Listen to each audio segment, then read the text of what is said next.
Να είμαστε και πάλι. Θέλω να σας ευχαριστήσω καταρχήν για την ανταπόκριση που δείξατε σε αυτή τη μικρή προσπάθεια που δεν ξέρω πού θα καταλήξει, θα δούμε. Και θα ξεκινήσω ουσιαστικά μιλώντας για το φίλο μου τον Δημήτρη που μου έστειλε ένα mail και μου λέει: καλά όλα αυτά, πες μας τώρα τι κάνουμε. Δεν έχω καμιά σπουδαία σοφία να μοιραστώ μαζί σας τώρα. Αυτό όμως που θα ήθελα να κάνω είναι να πιαστώ από μια μικρή παρουσίαση η οποία κυκλοφορεί έτσι σαν ιός στο ίντερνετ και πιθανότατα την έχετε λάβει σαν ένα mail και που μιλάει για το θέμα της ανταπόκρισης. Πριν από λίγη ώρα κάτω από το γραφείο πέρασε μια πορεία, θα περάσουν και άλλες, περνάνε πάρα πολλές πορείες οι οποίες λένε ότι πρέπει να αντιδράσουμε στην κρίση. Είναι πάρα πολύ σημαντικό να καταλάβουμε ότι η λέξη αντίδραση από μόνη της έχει πρόβλημα. Αυτό που πρέπει να κάνουμε είναι να δράσουμε, όχι να αντιδράσουμε. Αν θα πρέπει να κάνουμε μια συγκεκριμένη δράση για όλα αυτά που γίνονται, η κατάλληλη λέξη είναι η ανταπόκριση. Θα πρέπει να δούμε πώς ανταποκρινόμαστε σε αυτά που συμβαίνουν γύρω μας και όχι πώς αντιδρούμε. Εάν αντιδρούμε, θα είμαστε πάντα υποχείρια κάποιων άλλων καταστάσεων που συμβαίνουν πριν από την δυνατότητά μας να σκεφτούμε και να προγραμματίσουμε. Έτσι λοιπόν, ο καθένας από εμάς, για την ακρίβεια εγώ και εσύ που με βλέπεις τώρα, δεν ξέρω πόσοι άλλοι θα το δουν αυτό το βιντεάκι, δεν με απασχολεί άλλωστε. Με απασχολεί μεταξύ μας. Μικρή παρένθεση. Σημασία έχει όμως πώς θα ανταποκριθούμε σε αυτό.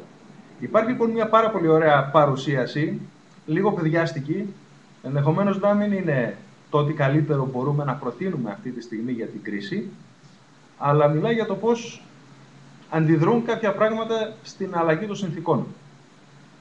Μιλάει για μια μαμά που ήθελε να διδάξει στην κόρη της το πώς να είναι στη ζωή της. Έτσι λοιπόν, μέσα σε βραστό νερό, σε αυτό που συμβαίνει στο δικό σου το περιβάλλον και στο δικό μου το περιβάλλον, εδώ έξω, γύρω-γύρω από τη ζωή μας, έχει ανέβει θερμοκρασία, αν δεν κάνω λάθος. Έχει ανέβει πάρα πολύ η θερμοκρασία και νιώθουμε λίγο να υδρώνουμε. Για το μέλλον μας και για όλα αυτά που πρόκειται να γίνουν. Των δικών μας, των οικογενειών μας, των φίλων, των συγγενών. Αυτό που μετράει λοιπόν είναι το πώς θα αντιδράσουμε. Και το παράδειγμα λέει ότι είναι πάρα πολύ σημαντικό να δούμε αν θα αντιδράσουμε σαν ένα καρότο, αν θα αντιδράσουμε σαν ένα αυγό ή αν θα αντιδράσουμε σαν ένας κόκκος καφέ. Ωραίο, απλοποιημένο, αλλά σκέψου ότι το καρότο, όσο σκληρό και να είναι, ένας σκληρός τύπος που τον γνώρισες λίγο πριν από καιρό, τώρα μέσα από αυτή τη θερμοκρασία πιθανότατα να έχει λυγίσει και να έχει γίνει μαλακός και εύκαμπτος.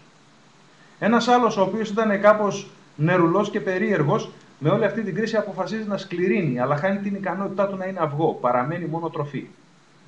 Αυτό που δεν αλλάζει χαρακτήρα και που αλλάζει ουσιαστικά το περιβάλλον είναι ένας κόκκος καφέ. Ένας κόκκος καφέ, αν τον βάλει σε βραστό νερό, θα μεταβάλει το νερό και όχι τον εαυτό του. Σκέψου λοιπόν εσύ φίλε μου, σε ποια κατηγορία εμπίπτεις.